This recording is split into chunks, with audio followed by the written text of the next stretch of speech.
آج جب پوری امت مسلمہ عید الفطر منا رہی ہے، کشمیری بھارتی غاصبین کے جبر اور پابندیوں کے سائے میں عید محکومہ منا رہے ہیں۔ بھارتی قابضین نے آج تاریخی عیدگاہ اور جامع مسجد سری نگر سمیت بڑی مساجد اور عیدگاہوں میں لوگوں کو نماز عید کی ادائیگی سے روکنے کے لیے مقبوضہ علاقے کے طول و عرض میں فوجیوں اور پولیس اہلکاروں کی بھاری نفری تعینات کر کے سخت پابندیاں عائد کی۔ قابض حکام نے کل جماعتی حریت کانفرنس کے سینئر رہنما میر وائس محمد عمر فاروق کو مسلسل گھر میں نظر بند رکھا اور انہیں جامع مسجد میں نماز عید کی امامت کرنے کی اجازت نہیں دی۔ اس موقع پر قابض فورسز کی طرف سے محاصروں، تلاشیوں اور چھاپوں کے ذریعے کشمیری عوام کو ہانکنے کا سلسلہ بھی جاری رہا۔ قابضین نے شمالی کشمیر کے قصبے سوپور سے 3 کشمیری نوجوانوں کو شبانہ چھاپوں کے دوران گرفتار کر لیا۔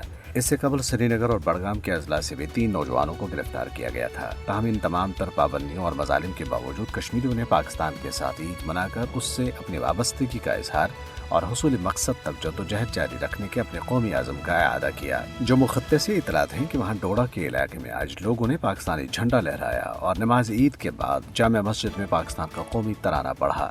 جنوبی کشمیر میں اسلام آباد قصبے سمیت بعض علاقوں سے احتجاج اور شدید پتھراؤ کی اطلاعات بھی موصول ہوئی ہیں۔ مظاہرین نے بھارت مخالف اور آزادی کے حق میں نعرے بلند کیے۔ آخری اطلاعات کی آمد تک مظاہرین اور قابض فورسز کے درمیان جھڑپیں جاری تھیں۔ سری نگر اور وادی کشمیر کے دیگر علاقوں میں عید الفطر کے موقع پر آزادی کے حق میں پوسٹرز، چسپاں اور کتابچے تقسیم کیے گئے۔ Jammu Kashmir political resistance movement اور دیگر تنظیموں کی طرف سے چسپاں اور تقسیم کیے گئے ان پوسٹرز اور کتابچوں میں اس عہد کا اعادہ کیا گیا ہے کہ شہداء کی قربانیوں کو رائیگاں نہیں جانے دیا جائے گا اور کشمیری اپنی آزادی کے نصب العین کے لیے بے مثال قربانیوں کا سلسلہ جاری رکھیں گے۔ آزاد جموں کشمیر کے وزیر اعظم سردار تنویر الیاس اور پی ڈی پی کی سربراہ محبوبہ مفتی نے عید کے موقع پر بھی مقبوضہ علاقے میں پابندیوں کے نفاذ اور جامع مسجد سری نگر جیسے مرکز میں عید کی نماز پر پابندی عائد کیے جانے کی شدید مذمت کرتے ہوئے اسے انسانی اور مذہبی حقوق کی صریح پامالی قرار دیا۔ سردار تنویر الیاس نے اقوام متحدہ اور انسانی حقوق کے عالمی اداروں سے اس کا نوٹس لینے کی اپیل کی۔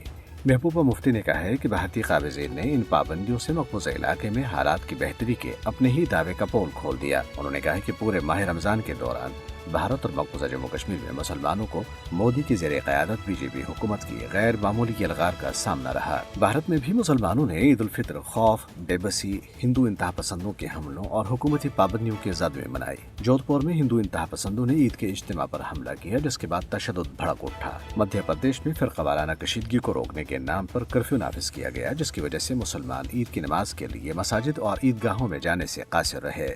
دریاسنا آج آزادی صحافت کے عالمی دن کے موقع پر کشمیر میڈیا سروس کی طرف سے جاری کردہ ایک رپورٹ میں کہا گیا ہے کہ مقبوضہ جموں کشمیر دنیا کے ان خطرناک ترین مقامات میں ہے جہاں صحافیوں کو بھارتی فوجیوں کی طرف سے ہراسانی، اغوا، قاتلانہ حملوں اور جان سے مارنے کی دھمکیوں کا سامنا رہتا ہے۔ رپورٹ میں کہا گیا ہے کہ 1989 سے لے کر اب تک پیشہ ورانہ فرائض کی انجام دہی پر 19 کشمیری صحافیوں کو قتل کیا جا چکا ہے۔